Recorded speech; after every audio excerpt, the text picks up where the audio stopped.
Well, hello there, traveller. Coming in from the cold, we've got a nice warm fire going. Welcome to the Hearth and Tome tavern. Can I pour you a cup of something hot?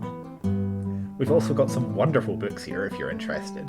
After all, there's nothing better than curling up by the fire with a hot drink and a good book. It's true, and we've been reading some really good books lately. So why not pull up a chair and let us tell you all about them?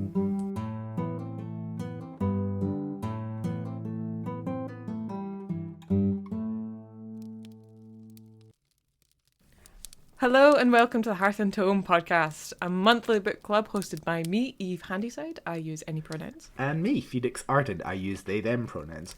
Welcome back to the tavern. This month, we're discussing A Wizard's Guide to Defensive Baking by T Kingfisher. I'm so excited. Yeah. I'm so excited for this one. This was I had a a good great one. time. I had a lot of fun with this book. Same. Right off the bat, we'll once again say we are using the Cawpile system by Book Roast. It breaks books down into 7 different categories. You rate each category out of 10, add it all up, divide by 7, you get an overall score. The categories are characters, atmosphere, writing style, plot, intrigue, logic, and enjoyment. So, Ooh. Oh, and obviously we should say before we get started properly that there will be spoilers, of course, for A Wizard's Guide to Defensive Baking in this episode. So if you want to avoid the spoilers, pause, listen to the book, read the book. You can listen to the book if you want. Yeah, go do read whatever it. you want with the book. Go, consume the book if that's what it takes. Eat it. I want you to. I've lost track of what I was saying. Yes, there's spoilers. Yeah. So They're major spoilers. Go away, come back. We're talking all things. All things this book. All things. It was fantastic. yes, Spoiler, it was great. I really enjoyed it. What was your Yeah. overall score? So, mine was a 9.14. Wow. Yeah, this is the highest I've given a book, Yeah, and I think so far. I think this is now the first time that you've scored a book higher than I have. You scored this lower than me? Oh no. I've scored it at Oh, gosh, 8.6. 8.6. 8.6. I had such a good time. I think this book might also be the first time that I've rated it higher for, going through it Cawpile, proportionally higher than the star rating I gave it on Storygraph. Wow, okay. What did you give it star rating wise? 4.25. 4.25? I gave it a full 5. I was a simp for this book. This was great. There were some things I liked, some things that I didn't love. Yeah. But we'll get into that. I have some major gripes, but I had a great time. Anyway, yes. The book is about a young wizard's guide to defensive baking. We meet Mona, a magicker of limited or so talent. She's a young baker. She can only act her powers on yeast, flour, dough, that kind of stuff. She can keep pastries from burning, encourage them to be light and airy, that kind of stuff. Yeah. And she works in her really aunt. Yeah, it's so cute. It's such a cute premise. She's only 14? 14, something yeah. like that. And she works at her Aunt Tabitha's bakery. Yes. But this is totally not a spoiler, but it's literally the first page, that she's accused of murder because there's a dead body found in the bakery. And she's the only one in the bakery. She goes into the bakery one morning at 4 a.m. like she always does to start, the prep for the day. And she finds a dead body of a young girl on the floor in the bakery. And one thing leads to another, and she ends up accused of having murdered this young girl. Yeah. She gets taken before the Duchess of the city, who is then like, no, she clearly didn't murder this young girl. She's 14. And then when she returns home, she starts to hear rumours about a killer going around targeting magic folk. Yeah. And then Called the Spring Green Man. Yeah, the Spring Green Man. And she ends up being for various reasons, being one of the last wizards in the city. Yeah. And she has to help defend the city against an invasion. Yeah. Such a girl boss. Yeah, it's quite something. Yeah. So why don't we just jump right in and go through all our cocktail stages? Yeah, let's. Sounds fantastic. Character, what did you give it? Character, I gave it a 10. I gave it a 9.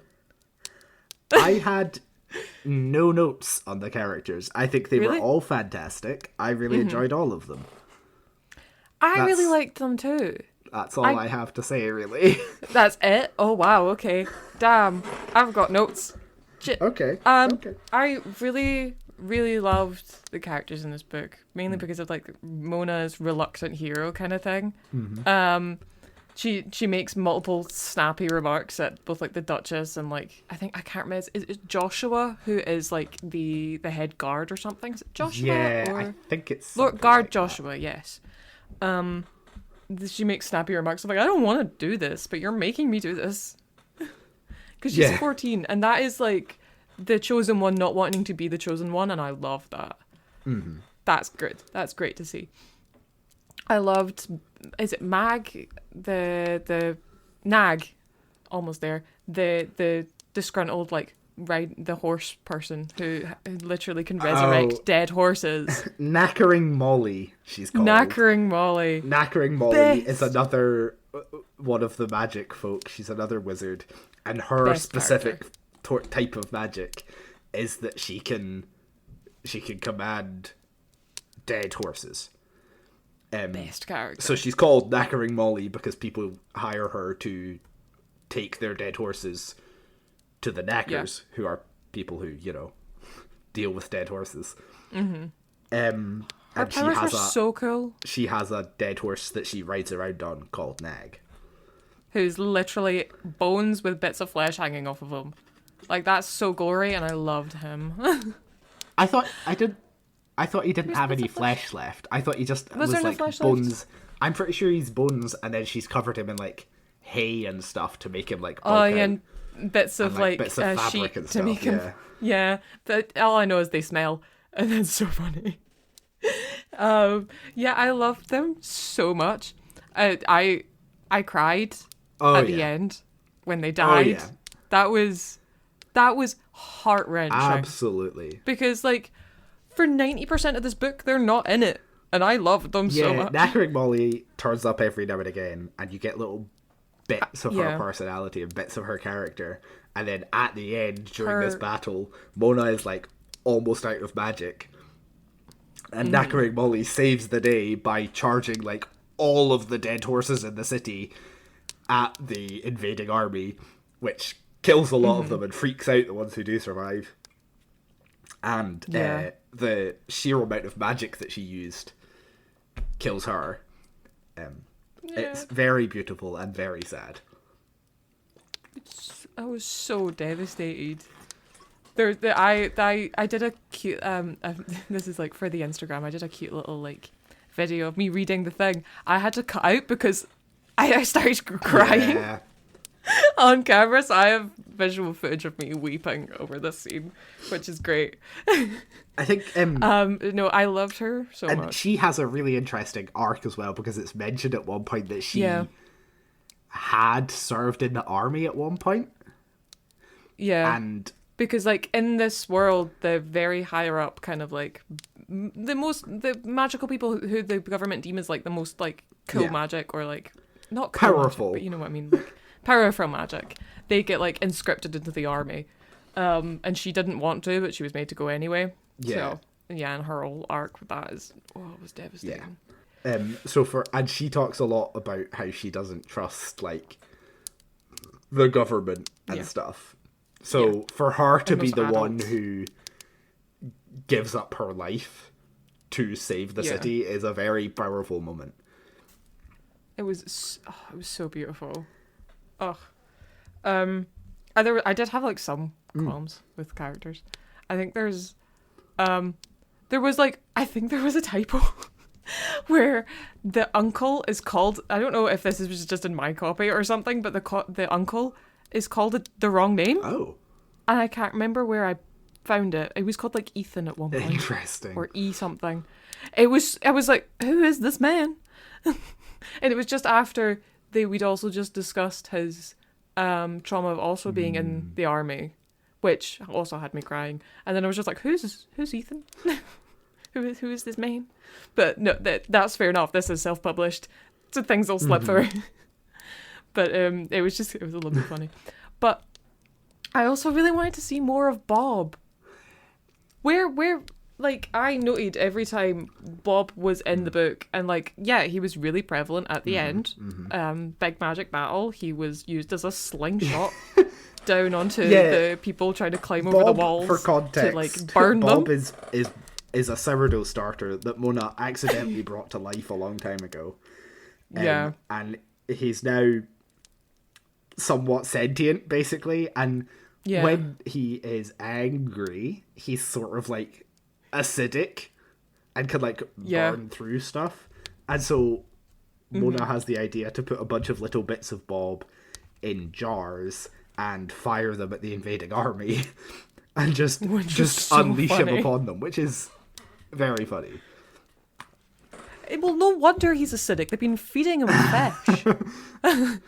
And like bits of bone and stuff from the kitchen. What did they expect him to be made out of at that point? It's gross, and I love him. But like, where was he for 90% of the book? He was in the basement of the bakery. Yeah. And he's a big sourdough starter in like a barrel. She can't exactly lug him around the whole time. Nah, she needs like a backpack, carry him around. But like, yeah, I had noted down every time he showed up, but then I started just noting down every time gingerbread were mentioned, because they were more kind of like, her gingerbread army was more prevalent. I think her gingerbread army was I so think that cute. is one of the weird things, because on the blurb of the book, it's like, she's got a sourdough starter familiar. And then it feels like she has this one gingerbread man who is with her for most of the book, who she like animated through her magic, and then he gradually gets like more and more intelligent the more time she's got him animated. And I'm like, why isn't this the thing that's described as her familiar? Because this is her familiar, not Bob. Because like a gingerbread familiar also sounds like the similar vein, also really funny. Yeah, I would have thought they would pick the gingerbread man over the sourdough. The gingerbread man is on the cover. Yeah. And like, no, it's not even like the main gingerbread man, it's the ones they make evil at the end by adding spice to them. This is true. Which is so funny. They just add like stupid stuff to the recipe to make them evil. Yeah. It was definitely loved it. I know this is sort of going out of character, but the preparations and happenings of the big battle towards the end, with all of her all of the ideas that she comes up with and all of her creations, is just incredible. It's one of my favorite bits of the book. It's so because they're just like, good. How can we use bread to defend a city? How can we use dough? And so, like you said, they make like this little army of evil gingerbread men. Who literally go into sneak into the camp and cause havoc, tie people's shoes together, or just try and beat them up. And then they make like these tiny gingerbread also have, men. I think, 5 giant gingerbread men, a la Shrek 2, of course. Except 5 of them. That are used in the battle. Not my buttons. Not my gumdrop buttons. Well, you know, there's that bit where they've got the giant gingerbread man, and he pulls down the door in Shrek 2, and then weird human Shrek. I need a hero. Yeah. I need a yes. I could just hear that. Yeah. Throughout the song, because it's definitely giving a Shrek vibe through the entire Must have thing. been at least partially inspired by that. Right. Exactly. I mean, where did T Kingfisher get the inspiration to just start, baking as for stuff for this book for research? They're watching Shrek. They're watching Shrek. 100%. With Chad face Shrek. Oh God. Anyway. But yeah, I just wanted more Bob, a little bit more Bob. I did love him, quite intensely. He was great, and he was such a little guy, and I loved that. This is far away from him being a little guy. Is I love the adults all had to apologize to children Yes. throughout the entire thing. This is like that was a so big fun. theme of the book is Yeah. Mona basically being like people call Mona a hero, and she's like, I shouldn't have to be a hero. You should all be doing Exactly. your jobs so that I But they're I being can just live idiots. in a bakery. I shouldn't have to save Yeah. the city. I'm 14. And that is Yeah. a really like great like thing, because there's so much children's literature that is about children saving the world, and that's fine because Yeah. kids got imaginations, like it's fun to imagine that you're saving the world. Yeah. But I really like that this one's Yeah. like, but why is it left to the 14-year-old? Exactly. I did really appreciate that. Because like the first time she meets the Duchess breaks down and is just so sorry that she cannot do anything about like the injustices that are happening to like, is it the Magicers? What they're called? The Magicers in the society. And that was just that was like a bit chilling, because I was like, that's so cool that they're doing that they're going into that stuff. I loved it every minute.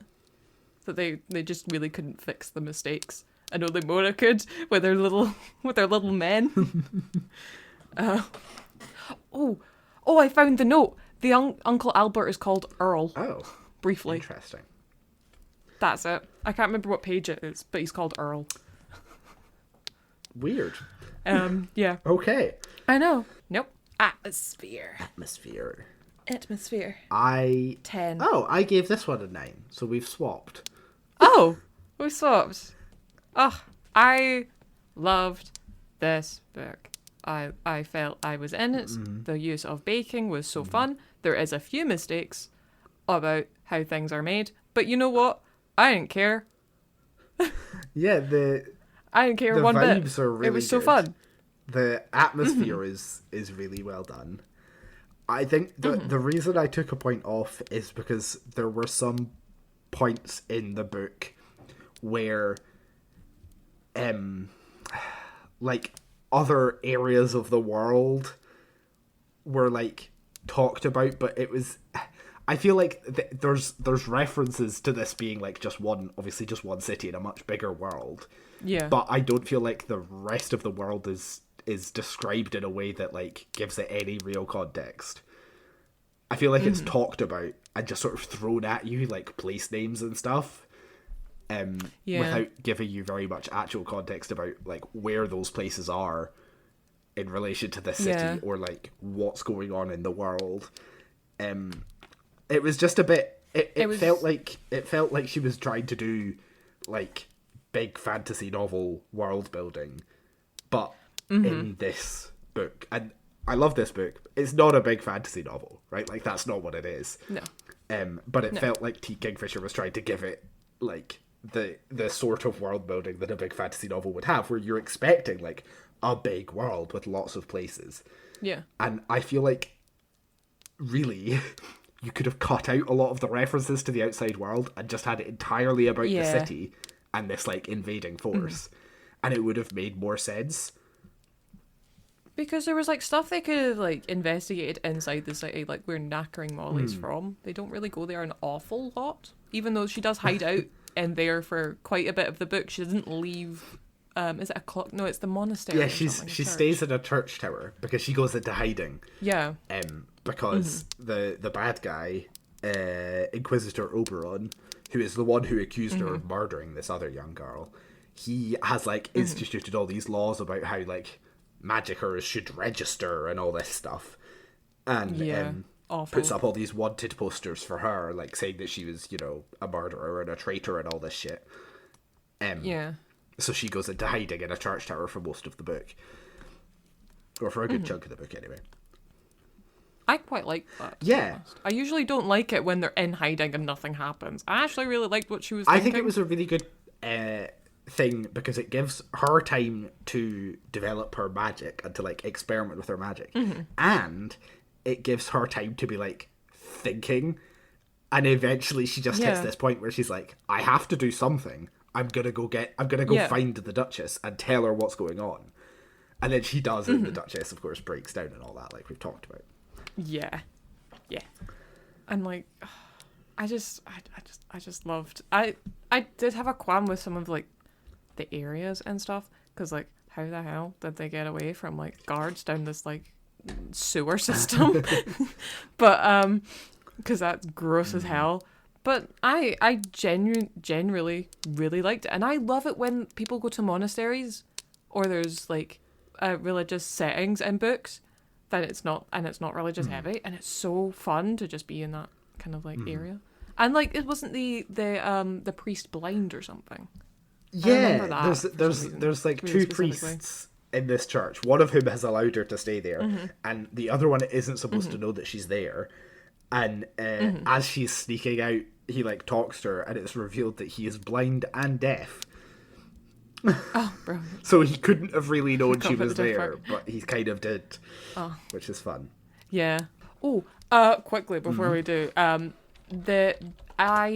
going back to your thing about how there was other countries mentioned, it did give, if you've not listened to it, go back and listen to A Natural History of Dragons, because it gave that kind of vibe with talking about other places and you didn't go there or had nothing to do with the story. Take other places out if they're not relevant. Either take them out or even give them context. Just give them relevancy. Name dropping them for the sake of trying to gesticulate towards a wider world isn't enough. You need to either make it feel like there is a wider world, or just ignore the wider world entirely and focus on the bit that your story's set in. And I think this and A Natural History of Dragons both sort of fell into this trap of trying to suggest that there's a wider world without really putting in the effort to developing that. So I think that was, it's the same sort of vibe. Yeah. That's all I had to say about atmosphere. It was just that point. So writing style then. Writing style. 9. I gave it a 7. A 7. Yes. See, first person writing styles, I'm not usually keen on. I'm more of a third person. A third person? I usually gravitate more towards a third person narrative storyline. I just think sometimes they're done better because you can see into multiple people's heads. But I loved how they did this. I loved solely hearing through Mona's eyes. I thought she was very sassy, very snappy with everyone in her life, not just her aunt, uncle, and the Duchess, also her friends. I forgot the little boy's name. I've just realised I've not... Spindle. I'm going to write that down because I haven't written that down. How did I forget him? I loved her. I just loved the main character, and I think that's probably why I loved this writing style so much. I think the writing style was good. But, firstly, I felt like at times I wasn't sure, and it felt like T Kingfisher wasn't sure whether this book was supposed to be YA or middle grade. Because there's times where it feels like it's meant to be YA, and there's times where it feels like it's meant to be middle grade. But it's too, like, dark and grown up to be properly middle grade, but it's also too sort of childish to be, like, fully not childish, that's not the right word. But it feels too much like a middle grade book in terms of, like, what happens and the kids saving the world to be YA, and it's in this sort of weird middle ground, and I feel like the book might have been stronger if she had just picked one and committed. Yeah. So that was one of my big problems with the writing style. No, absolutely. This, I did not realize that this was technically both, because it won awards for both a young adult award and a middle grade award. Yeah. So, I absolutely agree that it should have probably swayed one way or the other. I did read it more as a kind of middle grade because I just felt it sounded more like Grimm's fairy tales. It felt like one of them. A little bit. A lot of the tone feels really middle grade, but then a lot of the themes feel much more YA. Absolutely. I definitely think death. There is room, and it is important to have books that sort of fill that gap between middle grade and YA, but I don't think this is a good way to do it, because what this feels like is like T Kingfisher was writing a middle grade book and a YA book at the same time and just sort of smooshed them. Yeah. Because yeah. it was really strange because I didn't expect this to get so stake driven. Yeah. If that makes sense. Because I didn't expect there to be an actual, like, full-on army invasion. Because that's not what I thought this book was going to be about. Sure, I thought it was going to be more about, like, just her coming into her powers, maybe saving the Duchess from one assassination or something. Not an entire bloody continent charging at this little town, and she has to literally kill people. Yeah. I didn't expect that at all from what this was blurbed and what this was like pushed as. It was a bit. It's not very clear. I will completely agree. It's not very clear what demographic it's made for. And yeah, the invading army is actually the other issue I had with this book, because brilliant. The invading army is a mercenary army. Yeah. Called the K-Rex, or possibly Carex. Yes. My issue is that K-Rex is a brand of hand sanitizer. I'm sorry, but when you're talking about the K-Rex approaching, I'm like, what's this got to do with hand sanitizer? I had to keep reminding myself that they are the mercenaries. So, and it wouldn't have taken long, frankly, for the author to just quickly Google K-Rex and see if it might have any connotations. Yeah. I don't know if maybe K-Rex isn't a thing in the US, but just Googling it, you would have found that it's a brand of hand sanitizer and gone, maybe I shouldn't name my like, villain mercenary army this. Because it's hard to find them threatening when they've got, like, a soap brand name on them. They just want to clean 99.9% of your bacteria. Okay? They're trying to be helpful. They're being COVID safe. Okay? They're just trying to protect us. It was so funny reading that and be like, why is there hand sanitizer invading? But it's also because in Game of Thrones, there's a dragon called Caraxes, and it's the exact same spelling. But just with, like, an S on the end. And I was like, this is just some really angry, fire-breathing hand sanitizer charging in this town. that Bob is dissolving. Yeah, it was just a bit weird. Yeah. And, it was. I feel like it wouldn't have taken much to just make sure that you're not calling your mercenary. Because obviously, like, you know, there's so many brand names on words that, like, are already a thing. I'm not saying that you should always use a word that isn't already a thing, but at the very least, try and find something that doesn't feel like it's, like, totally the opposite vibe from what you're intending. If you've got a mercenary brand, a mercenary army, and you're naming them something that is already a product, that's fine, so long as that product isn't soap, because that does not feel threatening. Yeah. Or, oh my gosh, this is, like, not from this book, but there was, like, a book I read ages ago that the main villain was named after a box of tissues. Oh.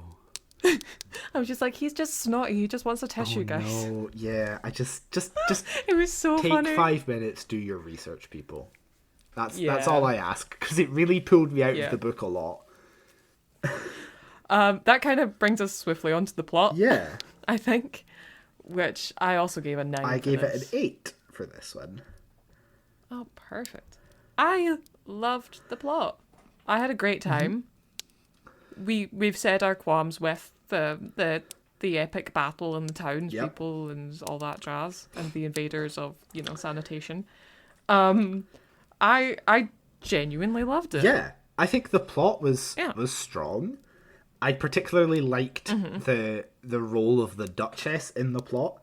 I liked that. Absolutely. You know, because Mona is brought before her by the Inquisitor guy right at the start of the book, and the Duchess sort of dismisses it and is like, clearly this kid did not murder anybody, but doesn't really look at Mona, doesn't pay her any attention.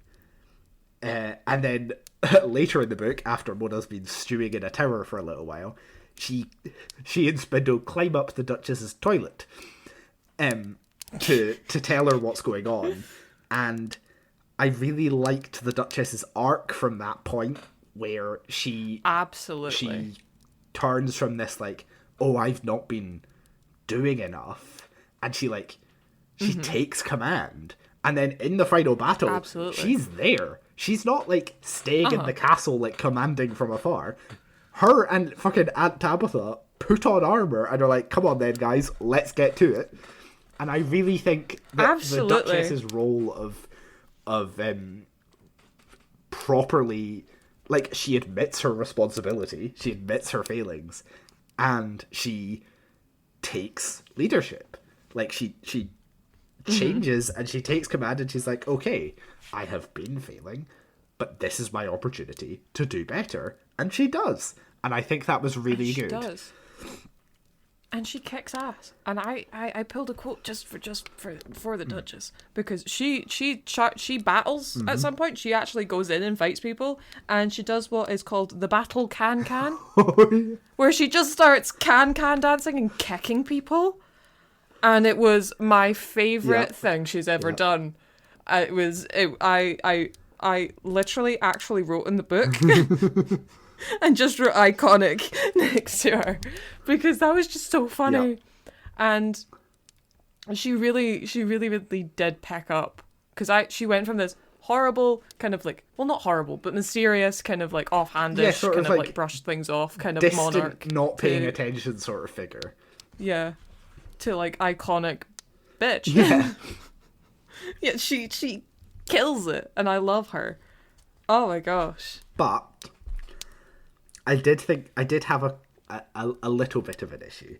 I felt like there were a couple of little sort of plot holes. Yeah. So firstly,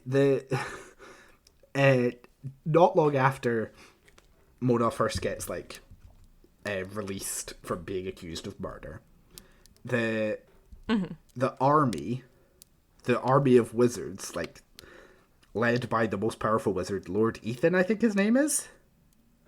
Yeah. They like ride out to go fight off the fucking KRX mercenaries. And then it's revealed that like they've been given false information and the KRX are actually like approaching the city. And then the reason that Mona has to help defend the city is because somehow the army can't get back quick enough. And I was just a bit like, are you seriously telling me that a literal army entirely composed of wizards doesn't have one wizard who could move them faster? Who could make it so that they don't take 3 days to get back to the city? It felt a bit weird that there wasn't any wizard there who could have come back and helped. Right? Because Lord Ethan has, was it lightning powers? And like every time I've seen like read or seen someone in media that has lightning powers, they can always travel by lightning. They can move like the electricity in their body to make them either faster or fly or, you know, do all that kind of cool stuff. Where was he? Yeah. Why? And he can cast from far away as well. Yeah, it just why felt not just like a weird way to set up Mona having to defend the city. Right? Like I understand from a story point of view why you want Mona to be the one defending the city. That's your whole theme of your book. Yeah. Absolutely. But I feel like there's ways to set that up that don't involve being like, the wizards just are too slow. Exactly. That just felt a bit meh. Because, like, the dead sister who dies at the start of the book, I can't remember her name, either. But she travels by shadow or something. She's very sneaky. That insinuates there's people who can, like, move silently, sneakily, fast. Yeah. And you're telling me there's having all these conscripted magickers, there's not a single one who can move fast. It just felt weird, especially considering that these are supposed to be like the most powerful magic users from the city, and none of them have anything that can make them like travel back. Because even if you can't move the whole army back, surely one wizard could come back and help. Yeah. And we only meet like 2 really powerful wizards, the water guy and the lightning guy. The water guy dies, forgot his name. He was a baby girl. I loved him so much. He was in it for a chapter and he was great. He was really influential. Thrived. I really liked the way he like impacts on Mona and then gets killed. Right. Because he was almost kind of like granddaddy to her. Yeah. He was like, "You're doing great, sweetie," and like showing her that even like the littlest power can have like, because his power isn't that huge. It's literally just like sending messages via water, and he was just so sweet, and then he gets stabbed. Yeah. But we only actually meet 2 big Magicka users. Where are the rest of them if they're meant to have this much power? It just felt very weird. Yeah. And the other big plot hole that I felt was weird was the fact that the Spring Green Man could apparently because right near the start of the book, after she comes back from being accused of murder, knackering Molly says to Mona, she's like, the Spring Green Man is going around murdering our people. And it feels weird that somehow nobody else has noticed. Yeah. It just was like, it just didn't feel right that nobody other than other magic users had noticed that magic users were all just weirdly disappearing. Because, like, Mona does a ton of, like, dances of her gingerbread men to people. Yep. Surely, like, they must... They start becoming off-standing or something to her, but, like, they never actually say anything about people getting murdered, or her aunt and uncle never notice. Yeah, it just feels it's really weird strange that like a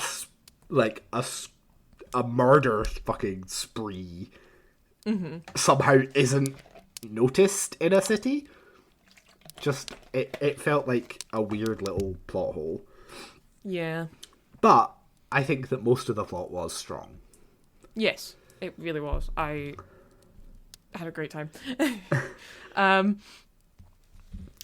loved all of Spindle, all of his kind of like traipsing around the town every time they had to like the time they had to break into the shop to find clues that you're breaking into the place that you work is just so funny. Going in at a time that you would normally go in at just to look for like dead body clues, so fun. Yeah. Spindle's whole arc is so adorable as well, becoming like kind of like the stepson to her uncle and aunt as well. So cute. He deserves the whole world. He's a little angel. He doesn't want to be there because of the frilly bed sheets. Yeah. And that just makes me so happy. It's very sweet. Yeah, it's so sweet. I just think the stakes might have been better if the stakes were brought down just a little bit. Yeah, just a smidge. Just a smidge, because it was a lot to put on a 14-year-old. Intrigue, shall we? Intrigue, absolutely. I gave it a 9. Oh, you give it a 9? Oh, put it down. I give it a 10. Okay. I loved it. I mean, I kept reading it. Yeah. The only reason I dropped a point was because there's some books, right, where you just cannot put them down. And when you do put them down, while you're doing other stuff, your brain is like, go read your book. You really want to know what's happening. I didn't feel that way with this one. Like, while I was reading it, I was having a great time, but I didn't have that, like, desire to just be constantly going back and reading it. You didn't think of it when you weren't reading it? Yeah. That kind of thing, yeah. But while I was reading it, I was, like, gripped. It's just that I could put it down and not be like, I need to keep reading because I need to know. I get that. It loses a point on that one for that. I think because it was kind of like at the beginning and the middle bit is kind of like kind of cozy, not too high stakes. It's probably easier to put it a bit down. But I read it in 2 days. I had a great time. But I purely because I was like, I need to know what happens to Bob. He's so acidic. What's he made out of at this point? He's probably got bones. It was just purely because I got through the first 200 pages in like one day was the pure reason why I went back and did it, because the sad moments made me physically cry, and I was just like, I'm gonna cry more. Let me go back. I want some tears. It's time to go. Fair enough. Yeah. Yeah. Yeah, it's a good book. It is. It is a good book. People fight through it for a good reason. There's not much we can really else want to say about Intrigue. No, I don't think so, no. Because we liked it. Go read it if you haven't. Logic. Logic. Logic. I gave it an 8 for Logic. I gave it a 7. Interesting. Because I also noticed that the Magikarp users, where were they? There's a distinct lack of Magikarp users. Yeah. So that was my qualm. Also, we never really got a full explanation of how her powers worked. Only that she needs to touch the dough and stuff and think rise or something. She needs to think command words or something like that to make it work. Great. I kind of wanted to know a little bit more about how Knackering Molly does her magic. Or I really liked how the sister's magic was described, that we never got actual details about hers. I kind of like that because it's mysterious. Yeah. It's cool as hell. But it just felt there was something a little bit missing from the magic system that I can't quite pinpoint. Yeah, but it's somewhere in there. I think it's sort of like, on one hand, it sort of makes sense because she's 14. Yeah. So obviously she's not already gonna know everything, but like, I think it would have been good if in the writing there had been more about her magic. Yeah. Like, obviously it's from her point of view. She doesn't know how it works. That's fine. But I would have liked more about her.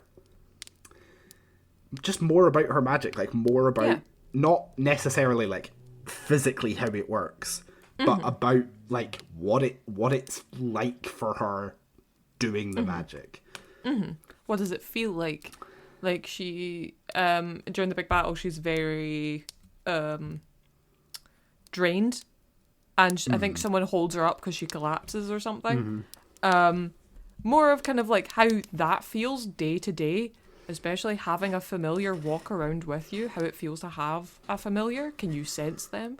Can you tell where they are? She can't tell where Bob is, obviously. She doesn't know how Bob is at all. But like, how it does, the thought of having no connection to your familiar and stuff like that. I wanted that little bit extra for a description of her powers. Yeah, and then the other point, the other reason it's an 8 for me is the same plot holes I talked about in plot. Yeah. And I put them in logic as well, because it felt like not only were they plot holes, but they were like failures of the logic of the world. Yeah. Just didn't feel right. So yeah. It was also I just realised I noted this down, but it was also the kind of like, how bad are the guards in this city? What kind of social structure does this guard system have? Because how can they let like 2 kids run around the city through like actual like smugglers' canals, pathways, all that kind of stuff, that they seemingly know where they are, but are like chill with her making huge golems and gingerbread men that can hold off an advancing army? Because like, how? The guards are so confusing to me. The policing system was awful, and yet the green man, whatever his name was getting away with so much crime because of how incompetent they seem to be. Yeah, because like it's sort of explained that obviously Inquisitor Oberon has some guards that are like loyal to him, but there's also a lot of guards that weren't. So it feels weird that none of them at any point seemed to have spoken up about what was going on. And like, guard Joshua seemed to have like a fairly good head on his shoulders. He seemed to know what he was doing half the time. Why does none of his personnel know what they're doing any of the time? Yeah. Oh my gosh. He was the only guard with a personality, and I loved him. Anything else for the logic? No, I don't think so. Okay, shall we move on to our last category then? Our enjoyment. Yeah. Enjoyment, 10 out of 10. 9 out of 10. 9 out of 10. It was a damn good book. It was a really fun read. I really enjoyed it. Again, it's just lost a point because I feel like the age targeting was just confused. Yeah. And it just sort of threw me enough that I was just like... Yeah. It took away some of the enjoyment for me because I was like, Yeah. am I supposed to be reading this as a middle grade book or as a YA book? Because that's different. The kind of like puzzling dual ideas of kind of like Yeah. balancing the middle gradeness and the YA-ness. Some of it is not perfectly synced. Yeah. Which, yeah. But I had never read a T Kingfisher book. You've read a couple of theirs before? I have. I read Nettle and Bone like a year ago. I've never read it. I quite enjoyed it. And I read Thornhedge earlier this month and quite enjoyed that. Just bought it. I can't wait. But the first T Kingfisher book, I think this was like the perfect entryway for me because I had a great time. I love cozy books.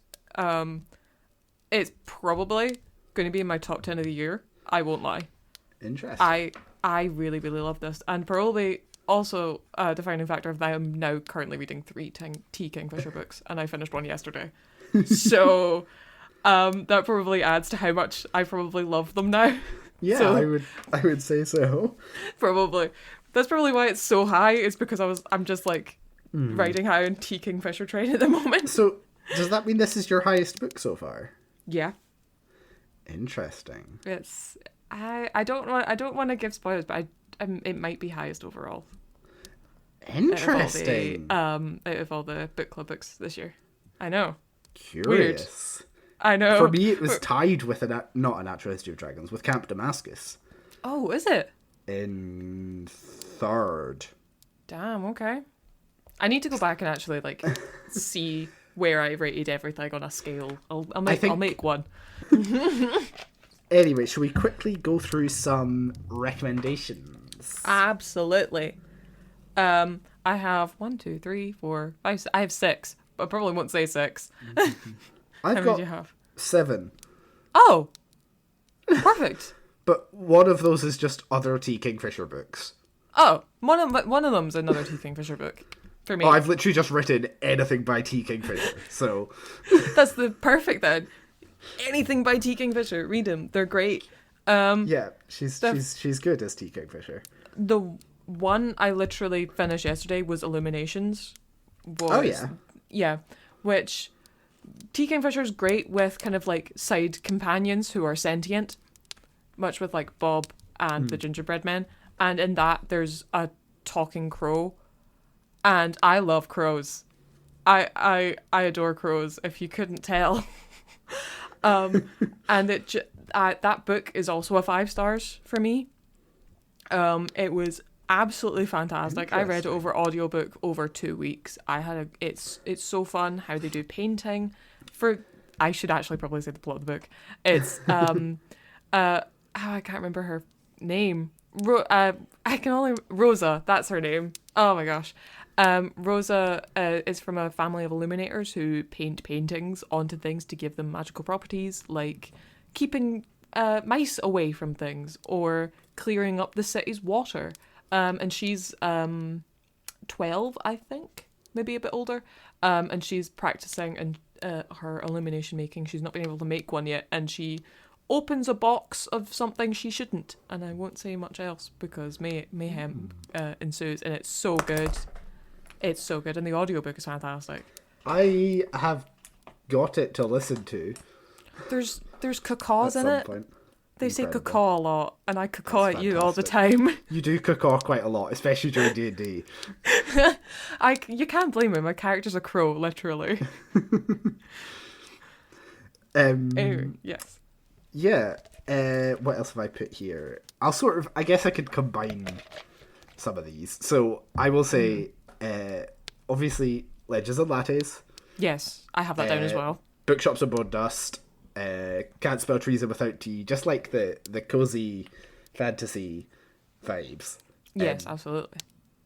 They're fantastic. Especially Legends and Lattes and Bookshops of Bone Dust. Brilliant books. The fuck are you doing? I mean, to be fair, Bookshops of Bone Dust isn't out yet. But it if is you up haven't in read Legends December. and Lattes, the fuck are you doing? November? Yeah. No, I think December. it's November it comes out. It's November it comes out, but we're doing it for December. Oh, right, yeah. That's what I mean. Yes, that is going to be our December book club book. I'm so excited to talk about that book. I loved it. But what are you doing if you haven't read Legends and Lessons? I know, right? Like, come on. Being an idiot. Yeah. I will round off a couple too. I also put Legends of Lattes. I also put down Nimona. I put It's a graphic Nimona novel. down too. Oh my gosh. See, so good. And if you can watch the Netflix adaptation of it, it's also fantastic. Nimona is a shapeshifter who never is being kind of like ousted by this town, and it's her journey along with Ballister. Ballister. Oh my gosh, I'm a fake fan. That the graphic novel is amazing. Go read it. I have one more graphic novel that I'll just push in here at the same time. The Tea Dragon Society by Kay O'Neill.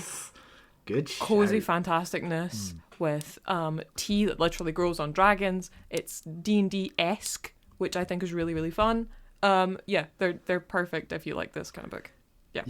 Yeah. I will also say TJ Clune. House of the Cerulean Sea, Under the Whispering Door, I had In that. the Lives of Puppets. Yeah. Wonderful, cozy, big recommend on those ones. Absolutely. And she's back. Becky Chambers. Yes, I had a Sound for the Wild book Particularly down. Sam for the Wild Bill and Prayer for the Yes. Crown Shy. Lovely, Absolutely. cozy fantasy novellas about a travelling tea monk and their robot friend who are going around trying to work out like what humanity needs. It's beautiful. Yeah. They're short. They're cozy. They're just like perfect. They're heartbreaking. It made me cry. But we've established I cry really easily. Becky Chambers can do no wrong. Absolutely no wrong. I am currently listening books are fantastic. to The Long Way to a Small Angry Planet as an audiobook. I may have snooped on your story graph and I saw that and I was like, yes! Because obviously, like, I've read the books, but I haven't read The Long Way to a Small Angry Planet since, like, oh gosh, a long time ago now. Like, See, 2018, 2019, I think. Damn, okay. I haven't, like, I reread it this them. year as well. I haven't reread them in ages, and I've been using, gosh. little shout out here, Libro FM. It's an audiobook platform that is an Audible alternative. So good. You can support like a local love independent bookshop. Bookshore? It's because I was saying Bookshore? bookstore and bookshop at the same time. Bookshop. You can support your local independent bookshop with all of your purchases, or with like a monthly membership. Some of the money goes to the bookshops. Which is so Big cute. shout I love out. that. And it's got like all the features you need. You know, you can change the speed and all this stuff. There's a car mode. There is a car mode, which is great. This is great. I can pause it while I'm driving to uni in the morning. It's great. And they've got obviously loads and loads of audiobooks on there. And I've got a monthly membership, and I have been It's so worth it. using my credits to get all of the Wayfarers books by Becky Chambers as audiobooks. Heck yes. For my commute to work. As you should. They're amazing. Yeah, I love them, and it's really nice to be reading that series again. It's so cozy and so Yeah. bloody beautiful. Do you have any more recommendations? I have one last one. As do I. Go ahead. Okay, perfect. I haven't actually finished this book. I'm currently reading it. I'm just going really, really slow with reading at the moment because uni is I don't want to talk about it. It's Thistlefoot by Jenna Rose Nethercott. Nethercott? I think so. I believe so. Which is a Baba Yaga retelling with puppets, and I am over halfway through. It is so fun. There's a lot of talk about Judaism and religion and just general connection with family, and it's both cozy and both really high stakes, quite like this. but with an actual aged up appropriately kind of like, I think they're over 20, is what they're aged as. Right. And there's a lot of dichotomy between the pair of twins that are the main characters, and this threatening man who's following them around as they perform their puppet shows inside the chicken house. It's so fun. It's been so good. Wow, yeah. My last recommendation, more of a series than a specific book, but the Discworld books by Terry Pratchett, Sir Terry Pratchett. Absolutely. GNU, Sir Terry Pratchett. I feel like this book, A Wizard's Guide to Defensive Baking, has a lot of the same vibes as a lot of the Discworld books. They have that same sort of like funny, satirical fantasy thing going on. Absolutely. So if you liked the sort of like themes of this book, I would really recommend working your way through Discworld, because they are so good. So funny. And it is So good. a genuinely lost talent Yeah. on that one.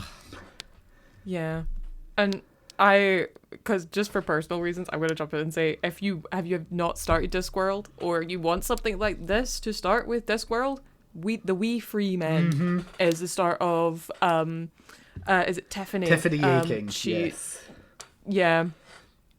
She just she finds out she's a witch, and it's her going through trials and tribulations, discovering her powers, and all that good stuff, and it's got a talking frog in it. It's fantastic. Yeah, I would definitely agree that those are the ones that are most like this. Yes, big recommend absolutely. on that. They're my favorite of Discworld as well. So totally not biased in any way or shape or form. But yeah. Okay, that's it for the episode. I believe so. I would just quickly like to shout out a couple of things, because I mentioned Libro FM. Yes, absolutely. Firstly, go ahead. they have an offer on at the moment where if you sign up for a monthly membership, they have a code that gives you an extra credit for your first month, so you get 2 credits right away. Heck yes. Which is very exciting. So, take advantage. And our book for next month. Yes! Good. Our book for next month. Well remembered. It's something. Is The Red Scholar's Wake by Aliette de Bodard. So, join us in November to hear our thoughts on that one. I've not started it yet. Eve has, but we'll get to those thoughts next month. I sure have. I've started it.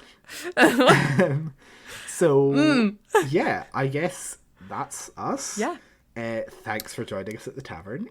Eve, where can our dear listeners find you outside of the podcast?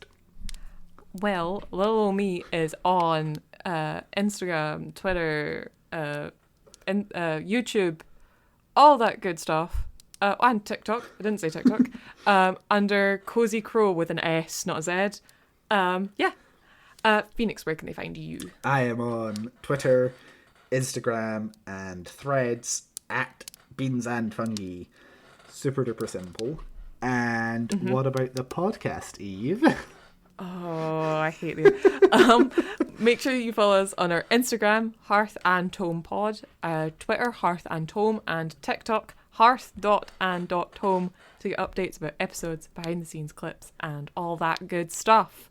Yeah, and keep an eye on your podcast feeds, of course, for Talking in the Tavern as well, which is our other show where we talk about book stuff, but not about a specific book. Don't miss out. They've been some just general. They've been some bangers so far. Yeah, and we've only got one more this year, our November one, and then we've got something a little bit special for December. Yeah, so that I'm currently hacking away at. You can look forward to those. So keep an eye out. Heck yes. On the feed. We have stuff up all the time. Yeah. Thank you so much for listening to us today. Yeah. Yeah. Bye. Bye.